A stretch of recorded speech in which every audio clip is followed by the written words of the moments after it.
Yeah, I do want to move on from the economy here and talk a little bit about what's going on in Israel and Gaza this week. So, Benjamin Netanyahu announced a plan to occupy Gaza City.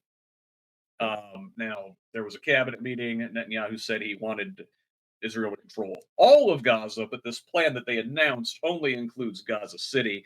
Uh, Still, we're talking about an occupation, a siege. Reports in Israeli media suggest there were heated exchanges with the army's chief of staff, who voiced his strong opposition to a full takeover of Gaza.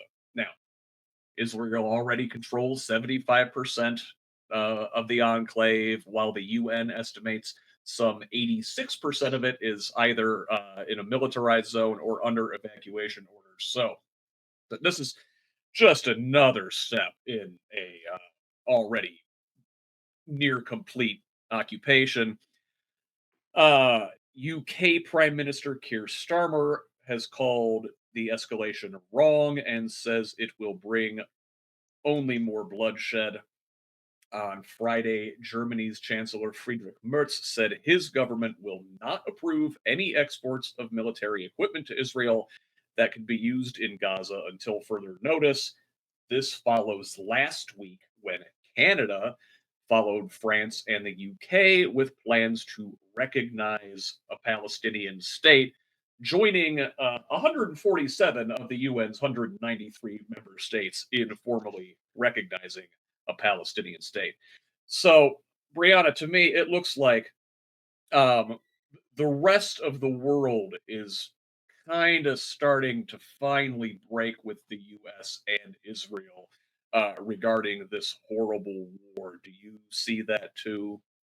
Yeah, and I think that that's going in the right direction because I mean this whole war is about trying to bring around the end of the world because Christians believe that if they control Gaza, that's when Jesus will return.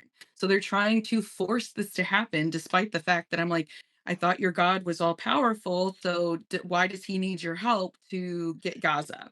But I think that the world is waking up and realizing that, and I'm glad to see that because I mean, this is genocide is what it is. It's plain and simple, and it needs to stop, and the Israelis need to stop. Is Ross? Is this too little, too late? I mean, my God, we've seen all the horrific pictures coming out of Gaza the last couple weeks. I mean, the Israelis are intentionally starving this population. Well, it's been too little, too late.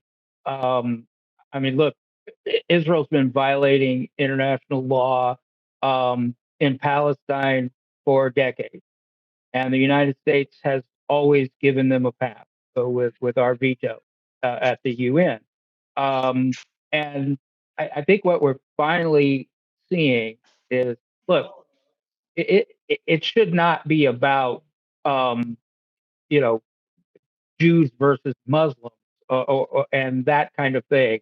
It's about a fascist government in Israel, not about who's Jewish and who's not. And I think for too long, the government of Israel has really overplayed that card to say, well, anybody who criticizes Israel is a Nazi, is an anti-Semite.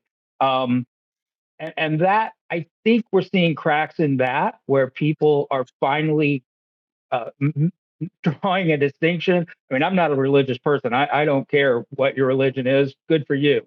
Um, so I don't have any feeling one way or the other about what your religion is. But I know a fascist when I see one, and Benjamin Netanyahu is. So I think we're finally seeing a break where people are willing to step up and say, look, this is just wrong.